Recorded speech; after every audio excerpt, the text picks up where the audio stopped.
Hello and welcome, Scott Smith here with Aspen Avionics. We're going to cover the brand new Aspen Evolution 2500 system today. Our flight's going to originate in Venice, Florida, and our destination will be Kissimmee, Florida. So sit back, relax, and enjoy the ride. This overview will include how to use your system from the beginning of a flight to the end of a flight, and we'll include an approach in there as well. 2, 3 Celsius. Venice is noise sensitive. Runway 23, calm wind runway. One of the first things you're going to do after letting the GPS navigator lock onto satellites is put in your flight plan. And once you do that, you'll see how the flight plan is overlaid on your HSI with your bearing and your distance to your next waypoint. You'll also see it overlaid on your moving map. So here we're getting ready to taxi on to the runway. And notice how I have my screens configured for takeoff. So on the left-hand screen, I like having the angle of attack at the bottom portion. So I get a nice big indicator, and then I've got my terrain and traffic up top so I can see if I'm going to run into anybody or anything.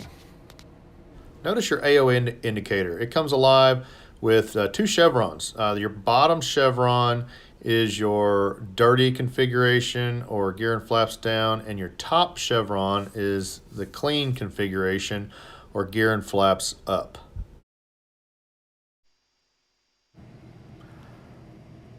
Take a look at the synthetic vision and watch as the runway passes underneath you. Also note the targets that are out in front of you. In this case, I'm using the ADS-B in source so I can see the other traffic around me, and it labels the targets above or below the horizon in relationship to your altitude.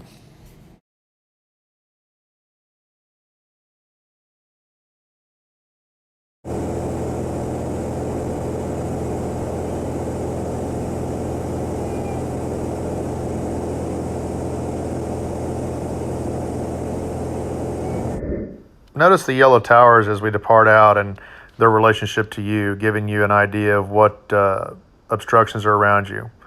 I'm also going to go ahead and hit the direct to and enter key on my GPS, which will center up our course line and bring a line from our position to our destination. Also note the traffic targets and their altitude above or below you is labeled based off a plus or a minus sign. Once I get up to altitude, I like to set up one of my MFDs in a north up position so I can see where I am to my destination. Notice that I dial in the altitude at 7,500 feet here, and it's going to show my climb and descent arc in both my HSI and my MFDs. So it makes it nice to see where you're going to be at when you cross that altitude. I use it to go under or over airspace. I'll also use it for my destination airport. As I'm coming in, I'll put that altitude 1,000 feet above the airport for the traffic pattern. Let's take a look at the METAR flags that we've added on the moving map with the MAXs, and they're color-coded based off of the reporting points, so marginal or VFR, IFR, low IFR. Note the trend line on your altimeter tape as you're climbing or descending. It tells you where you're going to be at in 6 seconds. So it's a really nice tool as you're leveling off. Let's take a look at the approach plate and how to utilize that. So the approach plate will only come up in a full screen. And as you select your approach plate, you can choose destination, nearest, or departure point. In this case, I'm bringing up Kissimmee, and I'm going to bring up the approach for. As I'm reviewing the approach plate, I get all the information, including your beginning altitude, your letdown fixes, and of course your final altitude, MDA or DA, depending on the approach.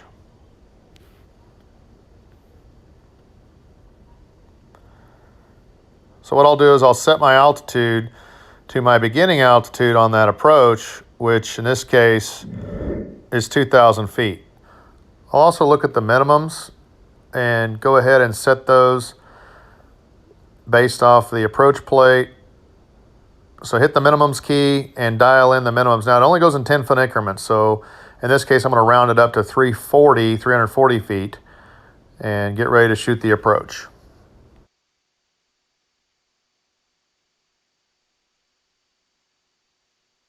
I'll also go ahead and review the misapproach procedure while I'm reviewing the approach plate.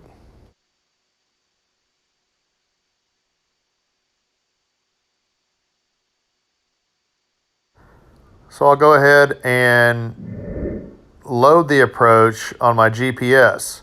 Once I load that approach, it's going to overlay it on my MFD, which makes it really nice for situational awareness. Because even though I'm still navigating to the airport, I haven't been cleared yet for the approach, I still have the approach overlaid on that moving map on the MFD. So it makes it really nice for situational awareness. And I can run my cursor up here and I can see, my bearing, my distance, my ETA to that spot.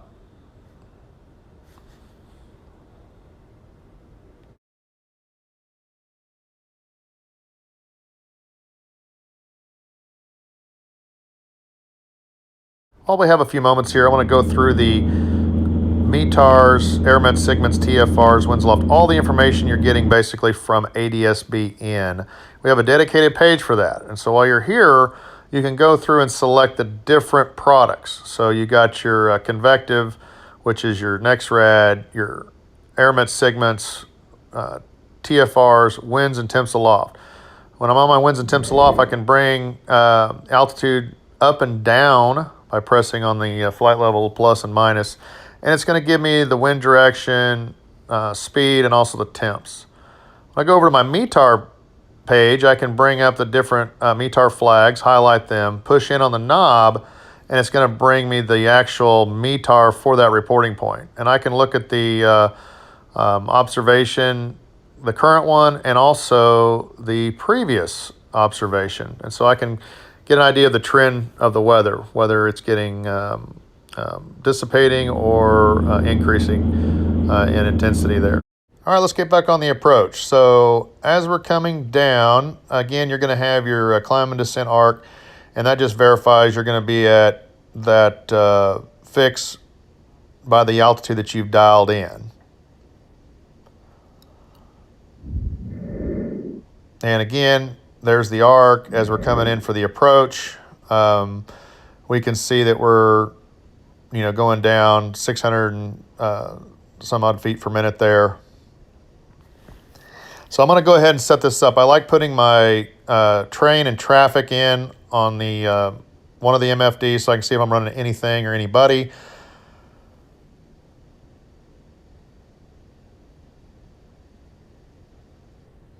And man, look at all of the metal in the sky out there. This is coming into Orlando area, so obviously there's going to be a lot of traffic.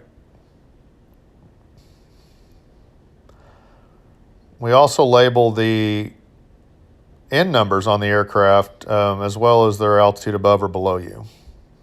So let's take a look at the timers page. I'm using this for my 2 minutes per 2 inches of manifold pressure on my cool down for my turbos. So I'm going to bring it back from 30 inches to 28 inches and go ahead and start that timer.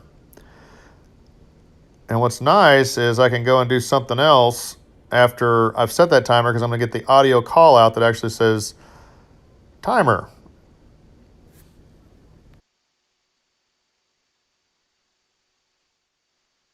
I'm going to go ahead and set up my number 2 timer, and I've got 3 minutes preset in there, and that's my cool down after I land. So I'm going to go ahead and get that done as I'm coming in, just to have it ready to start once I touch down.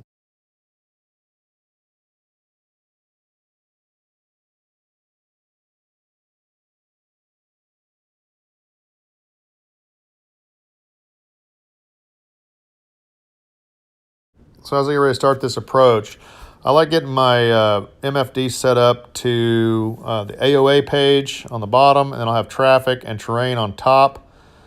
Again, nice big fat indicator on the AOA. So my timer's expired. I can go ahead and pull another couple inches off the engine, and I'll restart that timer.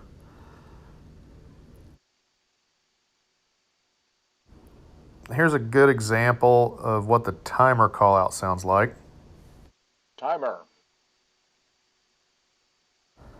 Some of the new navigators have a visual approach option, and I wanted to show you how we labeled that and the 3 mile fix, which is pretty slick. All right, let's get ready for the approach. So ATC calls up and gives us a heading to fly. We're going to reach up on the heading bug and dial that heading in. And notice you get a breadcrumb trail from the aircraft symbol to the heading bug itself.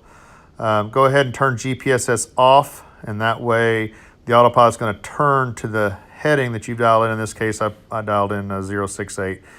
So the aircraft's going to turn to the right. And also reach over on your GPS and activate the approach. Once you do that, it's going to turn magenta on the course line for the approach, and the inbound course is going to set on your HSI.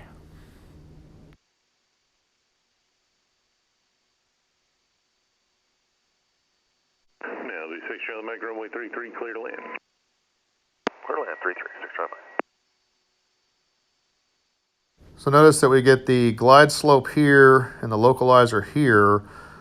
We also have minimum set.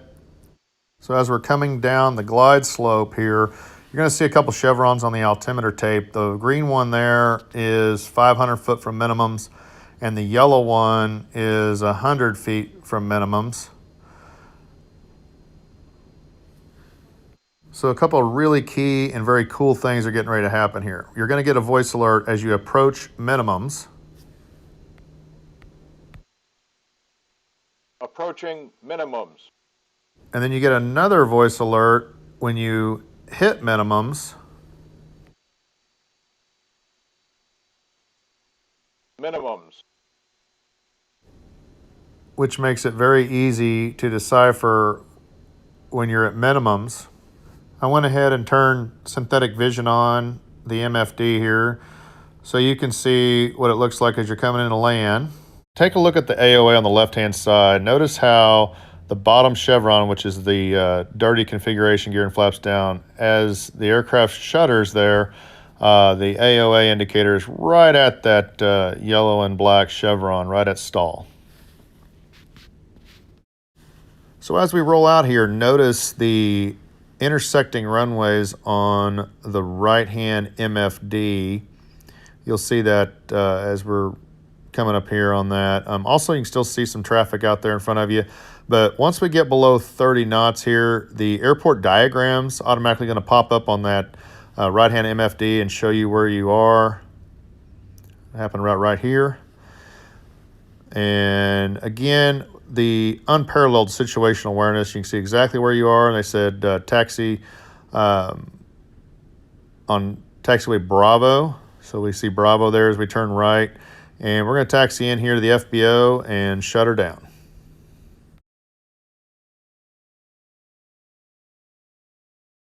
I'm going to go back to my timers page here and start my 3-minute timer to cool my turbos down. Make sure I do that cool down before shutting the aircraft down.